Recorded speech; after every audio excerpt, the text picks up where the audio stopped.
আসসালামু আলাইকুম। সবাইকে ওয়েলকাম করছি ক্রিপ্টোকারেন্সির আজকের মার্কেট আপডেট ভিডিওতে। আর আজকের ভিডিওতে আমরা আলোচনা করার চেষ্টা করব যে ক্রিপ্টো মার্কেটে কি ফেক পাম্প এসেছে নাকি এটা আসলে একটা রিয়েল ব্রেকআউট, এই বিষয়টা নিয়ে আজকে আমরা আলোচনা করার চেষ্টা করব। সো ভিডিও শুরু করার আগে একটি ডিসক্লেমার, এই ভিডিওটি শুধুমাত্র একটি এডুকেশনাল ভিডিও। সুতরাং ভিডিও থেকে কিছু শেখার চেষ্টা করবেন, কোনো ফাইন্যান্সিয়াল অ্যাডভাইস নয় এটি, শুধুমাত্র একটি এডুকেশনাল ভিডিও। সো ভিডিও শুরুতেই আমরা প্রথমে যে বিষয়টা নিয়ে আলোচনা করার চেষ্টা করব সেই বিষয়টা হলো গিয়ে ট্যারিফ। আমাদের আগামী মাস থেকে কিন্তু ট্যারিফ স্টার্ট হচ্ছে এরকমটাই কিন্তু জানা যাচ্ছে। সো ডোনাল্ড ট্রাম্প বিভিন্ন দেশের উপর কিন্তু ট্যারিফ আসলে আরোপ করে দিয়েছে। অ্যান্ড আপনারা যদি দেখেন টেলিগ্রাম চ্যানেলে সেক্ষেত্রে দেখতে পারবেন যে মেক্সিকো এবং ইউরোপীয় ইউনিয়নের উপর ৩০% এর মতো ট্যারিফ অ্যানাউন্স করেছেন। এর নিচে কিন্তু ফুল লিস্ট দেওয়া হয়েছে কোন দেশের উপর তিনি ট্যারিফ আরোপ করেছেন। তো একটা জিনিস মাথায় রাখবেন, যেকোনো নিউজের ১ম দিকে মার্কেটে যেমন ইফেক্ট থাকে, মার্কেটে সেই নিউজের ইফেক্টটা যেমনভাবে পড়ে, সেই নিউজটা যখন পুরাতন হয়ে যায় সেরকম আসলে ইফেক্টিভ থাকে না। মার্কেটের অ্যালগরিদম এটাকে কিন্তু আসলে মানিয়ে নেয় কিংবা আসলে অ্যাডজাস্ট করে নেয়। তো সেম একইভাবে ট্রাম্পের ট্যারিফের এই নিউজটা কিন্তু একটু ওল্ড ভার্সন হয়ে গিয়েছে আমার কাছে মনে হয়। এটা কিন্তু প্রিভিয়াস মার্কেটে একটা ইফেক্ট ফেলেছে। তো আস্তে যতই এটা পুরাতন হবে ততই কিন্তু এই নিউজটার ইফেক্ট মার্কেটে খুব একটা বেশি পড়বে বলে আমার কাছে পার্সোনালি মনে হয় না। যদিও কিছুটা পড়ার সম্ভাবনা থাকে তারপরেও আমার কাছে প্রথমত এই নিউজটার ইফেক্ট খুব একটা বেশি পড়বে বলে আমার কাছে মনে হয় না। তো নেক্সট যে বিষয়টা নিয়ে আমরা আলোচনা করার চেষ্টা করব, আ নেক্সট যে ফেডারেল রিজার্ভ জেরোম পাওয়েলের পদত্যাগের কথা তিনি ভাবছেন, এই বিষয়টা নিয়ে আমরা আলোচনা করার চেষ্টা করব। দেখুন, জেরোম পাওয়েলের পদত্যাগ যদি ভাবছেন মাত্র, যদি করেন, ঠিক আছে? সেই ক্ষেত্রে এটা হবে আসলে আমাদের জন্য একটা পজিটিভ নিউজ। কারণ তিনি ডোনাল্ড ট্রাম্প বিভিন্ন চাপের ফলেও কিন্তু তিনি আসলে রেড কার্ড এর কোনো সিদ্ধান্ত এখন পর্যন্ত নেননি। যদি তার পদে তিনি বহাল থাকেন, এই মাসেও কিন্তু আসলে আমাদের রেড কার্ড হওয়ার চান্স খুবই কম থাকবে। আ যদি তিনি পদত্যাগ করেন সেক্ষেত্রে নতুন যে আসলে ফেড চেয়ার আসবেন তিনি হয়তোবা ট্রাম্পের আসলে সিদ্ধান্তের আ আসলে প্রতিফলন ঘটাতে পারে না, যে আমার কাছে যেটা মনে হয়। সুতরাং যদি ফেড চেয়ার জেরোম পাওয়েল পদত্যাগ করেন সেক্ষেত্রে হয়তোবা আমাদের ক্রিপ্টো মার্কেট হোক, সেটা স্টক মার্কেট হোক, ২ ক্ষেত্রেই কিন্তু আসলে পজিটিভ হওয়ার সম্ভাবনা থাকে। ঠিক আছে? আর আদারওয়াইজ কিন্তু যদি জেরোম পাওয়েল টিকে যায় এই মাসে হওয়ার সম্ভাবনা নাই। আগামীতে সেটা পরে দেখা যাবে যে আগামী মাসে হওয়ার একটা সম্ভাবনা কিছুটা রয়েছে। এবং আগামী মাসের পরে কিন্তু আমাদের যেই মানি প্রিন্টিং সেটা হওয়ারও কিন্তু আ কিছুটা সম্ভাবনা হলেও থাকে। যদি জেরোম পাওয়েলও থাকেন, সেক্ষেত্রে আমরা বলতে পারি আ যে সামনে মার্কেটে বেশ কিছু পজিটিভ নিউজ রয়েছে। যার কারণে আপাতত আমাদের যে ট্যারিফের নিউজ সেটা খুব একটা বেশি ইফেক্টিভ আমার কাছে মনে হয় না। ঠিক আছে? তো ৩ নাম্বার যে বিষয়টা, আমরা টেকনিক্যাল এনালাইসিস এ যাবার আগে আমরা প্রথমত মার্কেটের কিছু বিষয়াদি দেখে নিই। প্রথমে যদি আমরা ফিয়ার এবং গ্রিড ইনডেক্স এ আসি, সেক্ষেত্রে মার্কেটের কারেন্ট সেন্টিমেন্ট এর কথা কিন্তু আপনারা অবশ্যই জানেন।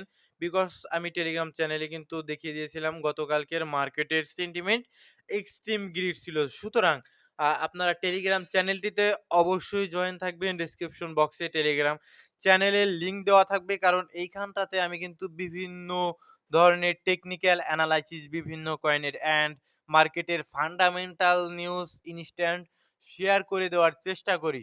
তো টেলিগ্রাম চ্যানেলটিতে আপনারা জয়েন থাকবেন। সো মার্কেটে ভলিউম নেই, উইকেন্ড রয়েছে, যার কারণে কিন্তু মার্কেটে ভলিউম নেই। ঠিক আছে?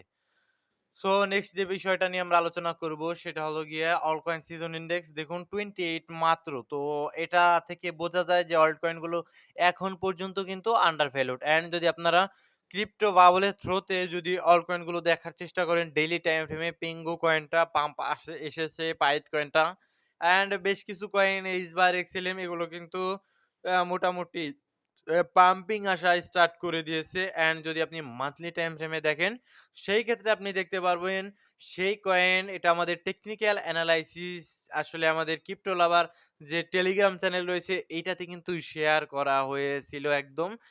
আমাদের এনালাইসিসে যেটা উঠে এসেছিল। সো এই সমস্ত নিউজগুলো পেতে অবশ্যই টেলিগ্রাম চ্যানেলটিতে জয়েন থাকবেন। সো আমাদের অ্যান্ড অন্যান্য বেশ কিছু কয়েন বঙ্ক লাইক পেঙ্গু মিম কয়েন এগুলো অ্যান্ড এক্সএলএম এইচবার এগুলো মোটামুটি মান্থলি টাইম ফ্রেমে অ্যালগো এগুলো মোটামুটি পাম্প এসেছে, কিন্তু অন্যদিকে নিয়ার অপটিমিজম ডজি সনিক এগুলো কিন্তু আন্ডার ভ্যালুড এখন পর্যন্ত আমার কাছে রয়ে মনে হচ্ছে, ঠিক আছে। সো আমরা নেক্সট যে বিষয়টি নিয়ে আলোচনা করব সেটা হলো গিয়ে ২৪ ঘন্টার টাইম ফ্রেমে যদি দেখেন সেক্ষেত্রে কিছুটা short position and long position উভয়ই কিন্তু একদম কাছাকাছি। ঠিক আছে? বিকজ মার্কেটে কিছুটা ডাম্প এসেছিল দেন আবার কিন্তু রিকভারি করা স্টার্ট করে দিয়েছে। যার কারণে শর্ট, লং উভয়ই কিন্তু লেভারেজ যুক্ত, বেশি লেভারেজ যুক্ত যে সমস্ত পজিশন ছিল সেগুলো মোটামুটি লিকুইডেড। তো এখন আমাদের মেইন বিষয়টাতে আমরা আসার চেষ্টা করব।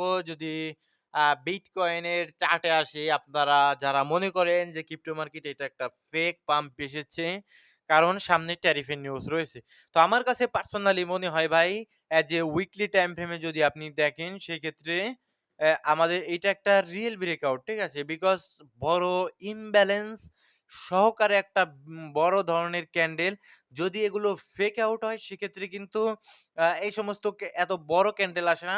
জাস্ট সামান্য একটা ক্যান্ডেল উপরের দিকে দিয়ে দেন এগ্রেসিভলি কিন্তু আবার আমাদের জোনের ভিতরে চলে আসে, যেগুলোকে আমরা ফেক ব্রেকআউট বলি।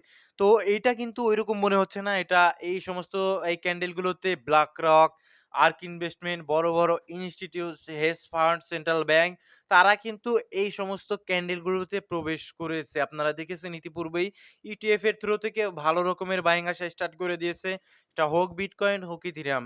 বিটকয়েনে তো প্রায় প্রতিদিনই ১ বিলিয়নের উপরে ইনফ্লো হওয়া স্টার্ট করেছে। So এগুলো ভাই ফেক ব্রেকআউট না।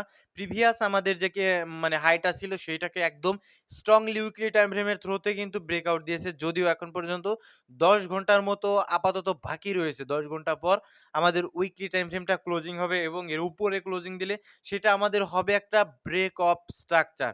সুতরাং উইকলি টাইম ফ্রেমের ব্রেক অফ স্ট্রাকচার মিনস আমরা একটা হায়ার লো পেয়ে গেলাম এইটা। সো আমাদের নতুন ট্রেডিং জোন কিন্তু অ্যাজ এ কোনো ফাইন্যান্সিয়াল অ্যাডভাইস নয়। এই ভিডিওটি শুধুমাত্র এডুকেশনাল ভিডিও। সো আমাদের নতুন আরেকটা স্ট্রাকচার পাবো। সেক্ষেত্রে নতুন স্ট্রাকচার ধরে আমরা আরামে এগেইন কিন্তু আমরা ট্রেড করতে পারবো। আমরা নতুন আরেকটা স্ট্রাকচার পাবো। ঠিক আছে? সো যেই স্ট্রাকচার লো হবে এটা কিন্তু হাই এখন পর্যন্ত কনফার্ম হবে না। বিকজ যতক্ষণ পর্যন্ত না একটা পুল ব্যাক দিবে ততক্ষণ পর্যন্ত না হাইটা আমরা কনফার্ম করতে পারছি না। ঠিক আছে? সুতরাং বিভিন্ন technique as a daily time ফ্রেমেও যদি আসেন, অ্যাজ এ ফেক ব্রেকআউট যদি হতো এটা, ফেক পাম্প যদি হতো সেক্ষেত্রে এইরকম ইমব্যালেন্স সহকারে বড়, বড় ক্যান্ডেল দিয়ে কিন্তু হ্যাঁ, আসলে এভাবে উপরের দিকে উঠে আসে না। যদি উঠে আসে দেন ইনস্ট্যান্ট কিন্তু আবার এগেইন নিচের দিকে নেমে আসে। এগুলোকে বলে fake breakout, fake pump. Like আপনার এখানে আপনারা দেখছেন একটু উপরের দিকে উঠেছিল, ইনস্ট্যান্ট কিন্তু আপনার আবার ভিতরের দিকে পড়ে গিয়েছে। এই যে এরকম, ঠিক আছে? সুতরাং এটা বোঝাই যায় এটা একটা আসলে রিয়েল ব্রেকআউট। অর্থাৎ মার্কেটে এই ব্রেকআউটটা অ্যাজ এ আমাদের অল কয়েন গুলোর জন্য প্রয়োজন ছিল। ঠিক আছে? বিকজ অল কয়েন গুলো এখন পর্যন্ত ভাই আমাদের আন্ডার ভ্যালুড, যার কারণে এই ব্রেকআউটটা আসলেই প্রয়োজন ছিল যে এখন আমাদের আস্তে, আস্তে বিটকয়েন কারেকশন নিয়ে দেন উপরে যাবে, কারেকশন নিয়ে দেন উপরে যাবে। এইভাবে হলে আমাদের কিন্তু অল্ট কয়েন গুলোতে আমরা ধীরে, ধীরে পাম্পিং মোমেন্টাম পাবো। ঠিক আছে? সো নেক্সট এ যদি আমরা আসি, কারেকশন দেখুন এখানে যেটা সাপোর্ট, যেটা রেজিস্ট্যান্স ছিল প্রিভিয়াস, যেটাকে ব্রেক আসলে সচরাচর দিতে পারেনি, কয়েকবার এটাতে টাচ করেছে। সো এই জোনটা এখন আমাদের একটা সাপোর্ট জোন হয়ে যাবে অ্যাজ এ বিটকয়েনের ক্ষেত্রে, এবং এই সাপোর্ট জোনের কাছাকাছি কিন্তু আমাদের কিই হবে লিকুইডিটি পুল ক্রিয়েট হয়ে যাবে। বিকজ যারা আসলে ওই সমস্ত জায়গা থেকে লং পজিশন ওপেন করেছে তাদের কিন্তু স্টপ লস হান্ট করার জন্য হয়তোবা আসতে পারে। ঠিক আছে? সো নেক্সট আমরা বিটকয়েন ডমিনেন্স নিয়ে যদি একটু আলোচনা করি, অ্যাজ এ ডেইলি বেসিসে যারা ভিডিও দেখেন আমাদের তারা জানেন বিটকয়েন ডমিনেন্স এটা এখানে একটা ডিমান্ড জোন ছিল। সো ডিমান্ড জোনটাকে ট্যাপ করে একদম এগ্রেসিভলি কিন্তু উপরের দিকে উঠে আসে। ঠিক আছে? দেন আরো উপরের দিকে চলে যায়। এখানে একটা বেয়ারিশ ইমব্যালেন্স ছিল, যদি আপনাদের একটু মার্ক করে দেখানোর চেষ্টা করি। এখানটাতে আমাদের একটা বেয়ারিশ ইমব্যালেন্স ছিল। অ্যাজ এ ডেইলি টাইম ফ্রেমে। সো বেয়ারিশ ইমব্যালেন্সটা ট্যাপ করে নিচের দিকে ডমিন্যান্সটা ফল ডাউন করছে। তো এটা ইন্ডিকেট করছে যে ডমিন্যান্স আস্তে, আস্তে হয়তোবা আমাদের নিচের দিকে আসার সম্ভাবনা ক্রিয়েট হয়ে গেছে। এখানে কিন্তু আস্তে, আস্তে নিচের দিকে আসার সম্ভাবনা ক্রিয়েট হয়ে যাচ্ছে। ঠিক আছে? সো এটা যদি ব্রেকডাউন দিয়ে দেয়, নেক্সট আমাদের ডমিন্যান্স এর টার্গেট থাকবে নিচে আরেকটা ডিমান্ড জোন রয়েছে। অন্ততপক্ষে সেই ডিমান্ড জোনটা পর্যন্ত আমাদের ১ম টার্গেট থাকবে। নেক্সট এটা যদি ব্রেকডাউন দিয়ে নিচে চলে আসে, সেক্ষেত্রে আমরা ডমিন্যান্সকে হয়তোবা প্রিভিয়াস যেভাবে ফল ডাউন করেছে, এইরকমভাবে ফল ডাউন দেখতে পারবো অ্যান্ড অল কয়েন গুলোতে মোটামুটি একটা পাম্পিং আসার সম্ভাবনা দেখা দেয়। সো কোনোভাবেই কোনো ফাইন্যান্সিয়াল অ্যাডভাইস নয়। শুধুমাত্র আসলে সম্ভাবনা আমরা তুলে ধরার চেষ্টা করি। সো এখানে ইথেরিয়ামের চার্টে যদি আসেন, ইথেরিয়ামে এটা উইকলি টাইম ফ্রেমেও যদি লক্ষ্য করেন, সেক্ষেত্রে উইকলি টাইম ফ্রেমেও এটা একটা bearish imbalance. So bearish imbalance জোনটার ভেতরে রয়েছে। আমি উইকলি টাইম ফ্রেমে চাচ্ছি অ্যাজ এ, যদিও এখন আর সম্ভব বলে আমার কাছে মনে হচ্ছে না, বিকজ মাত্র ১০ ঘন্টার মতো রয়েছে আমাদের এই উইকটা উইকলি টাইম ফ্রেমটা ক্লোজিং হতে, ঠিক আছে? সো নেক্সট উইক শুরু হওয়ার পর আমি প্রথমত চাচ্ছি যে এটা কিছুটা কারেকশন নিয়ে ইমব্যালেন্স জোনটা আর ভিতরে কিছুটা কারেকশন নেক, দেন এগ্রেসিভলি উপরের দিকে উঠে এই ইমব্যালেন্স জোনটাকে as a inverse fair value হিসেবে কাউন্ট করুক। দেন কিন্তু আমাদের জন্য উপরের যে জোনগুলো রয়েছে উইকলি টাইম ফ্রেমে ইথেরিয়ামের, সেই সমস্ত জোনগুলোতে ভিজিট করা আমাদের জন্য সহজ হয়ে যেতে পারে। অ্যাজ এ ইথেরিয়ামেরও ইটিএফ রয়েছে অ্যান্ড আপনারা জানেন ইথেরিয়ামে কিন্তু বিটকয়েনের মতো সেইরকমভাবে পাম্প আসেনি। অ্যাজ এ সত্য কথা, ইথেরিয়াম এখন পর্যন্ত আমাদের অল টাইম হাই ক্রিয়েট করতে পারেনি, প্রিভিয়াস অল টাইম হাইটা। তো আগামী মাসগুলোতে আমরা ইথেরিয়ামের পজিটিভ মুভমেন্ট হয়তোবা এক্সপেক্ট করতে পারি, যাতে আমাদের অল্ট কয়েনগুলো মোটামুটি ভালো পাম্প করতে পারে। সো এখন এই পর্বে হালকা অল্প কিছু কমেন্ট পড়বো। ভিডিও অলরেডি লং হয়ে গিয়েছে। তো আসসালামু আলাইকুম ভাই। ওয়ালাইকুম সালাম। জেন মিম কয়েনটা ভাই আমি খুঁজে পাইনি। ঠিক আছে? সো সুতরাং আপনি কয়েনের ফুল নেম দেওয়ার চেষ্টা করবেন, যাতে আমার আসলে সার্চ করে খুঁজে দেখতে সেটা কিছুটা সুবিধা হয়। নেক্সট ফেট এবং ভেট কয়েনটা কেমন? ভেট কয়েনের এনালাইসিস আমাদের টেলিগ্রাম চ্যানেলে অ্যাজ এ দীর্ঘদিনের যারা ইনভেস্ট করেন তাদের জন্য এনালাইসিস, সেটা টেলিগ্রাম চ্যানেলে দেওয়া রয়েছে। অবশ্যই টেলিগ্রাম চ্যানেলে জয়েন থাকবেন। আর অন্যদিকে ফেট কয়েন আর্টিফিশিয়াল ইন্টেলিজেন্স এর মার্কেট ক্যাপ 1.71 বিলিয়নের কাছাকাছি রয়েছে অ্যান্ড 5 বিলিয়নের কাছাকাছি মার্কেট ক্যাপ গিয়েছিল। ঠিক আছে? সুতরাং আর্টিফিশিয়াল ইন্টেলিজেন্স এআই ক্যাটেগরির কয়েন, আপনারা বুঝতেই পারছেন কয়েন কিন্তু খারাপ নয়। সেক্ষেত্রে অনেকটা পড়ে গিয়েছে। আপনি যদি উইকলি টাইম ফ্রেমেও আসেন, অনেকটা পড়ে গিয়েছে। বাট আপনি যে বড় রকমের টার্গেট, সেটা কিন্তু আমি রাখতে আসলে পার্সোনালি রাখছি না। কিন্তু নিচের দিকে লিকুইডিটি মোটামুটি ক্লিন রয়েছে অ্যান্ড যদি যায় উপরের দিকে, সেক্ষেত্রে অবশ্যই আপনি প্রিমিয়াম জোনটাকে টার্গেট করে থাকবেন। মার্কেটে বেশি একটা গ্রিডি হবেন না। সেক্ষেত্রে কিন্তু আপনি বিপদে পড়বেন। ঠিক আছে? এই প্রিমিয়াম জোনটা হয়তোবা টার্গেট করে আপনি রাখতে পারেন কোনোভাবেই। কোনো ফাইন্যান্সিয়াল অ্যাডভাইস নয়। ঠিক আছে? নেক্সট আরকাম ইন্টেলিজেন্স খারাপ নয়। ৫৪ সেন্টে আপনি বাইং করেছেন অ্যাজ এ নিজের রিসার্চে। So swing high and swing low তে ফিপ ড্র করবেন।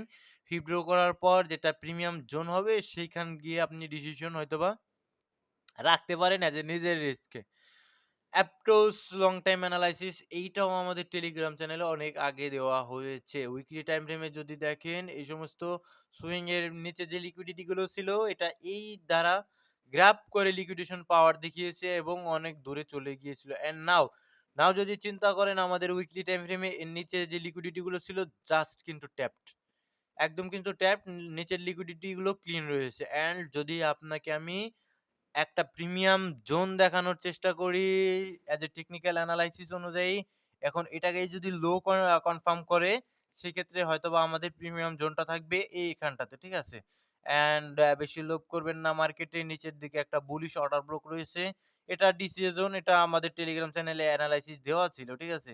অ্যাজ এ এটা আমাদের একটা ডিসিএ জোন। ঠিক আছে? এই যে এটা। সো নেক্সট এ যদি যাই, সেক্ষেত্রে ডিওয়াইএম কয়েন, ডাইমেনশন সম্ভবত। ডাইমেনশন আমি ওয়েবসাইট দেখে যতদূর বুঝতে পারছি, এটা ওই ইসের মতো, ঠিক আছে? ওই আমাদের মান্টা কয়েন রয়েছে না? মান্টা কয়েনের মতো। প্রাইসটা দেখুন, একদম মান্টা কয়েনের একদম অবিকল চাচাতো ভাইয়ের মতো মানে প্রাইসও, ঠিক আছে? এখন কি বলবো, সাপোর্টের কথা যদি বলেন, এই যে এখানটাতে যেটা লিস্টিং প্রাইস ছিল, ওইখানটাতে সাপোর্ট, ঠিক আছে? এই সাপোর্টটাকে কিন্তু একবার অলরেডি ট্যাপড করেছে এখন এখান থেকে উঠে আসা উচিত অ্যাজ এ টেকনিক্যাল অ্যানালাইসিস অনুযায়ী যদি মার্কেটের বিটকয়েন ডমিন্যান্স কমে, সেক্ষেত্রে এই জোনটাতে আস্তে, আস্তে আসা উচিত। দেন খুব একটা বড় এক্সপেকটেশন আমি এই ডাইমেনশন কয়েন থেকে অন্তত পক্ষে নেই। Next uh next hi coin. So hi কয়েনের ওয়েবসাইট থেকে আমি বুঝতে পারলাম এটা একটা gaming project. So gaming project এর মার্কেট ক্যাপ ৩০০ মিলিয়নের উপরে গিয়েছিল। নাও ৪৫ মিলিয়নের কাছাকাছি রয়েছে। কিন্তু আপনি প্রিভিয়াসলি একটা জিনিস দেখেন কয়েনটার কিছুটা আসলে কি বলবো? মানে শক্তি কিছুটা কমে এসেছে। প্রিভিয়াস এই সমস্ত জোন থেকে আসলে এটা উঠে গিয়েছিল উপরে মার্কেট ক্যাপ বাড়ার ফলে। ঠিক আছে? এই সমস্ত জোন থেকে। সো এখন আপনি যদি দেখেন এই সমস্ত জোনের নিচে পড়ে গিয়েছে।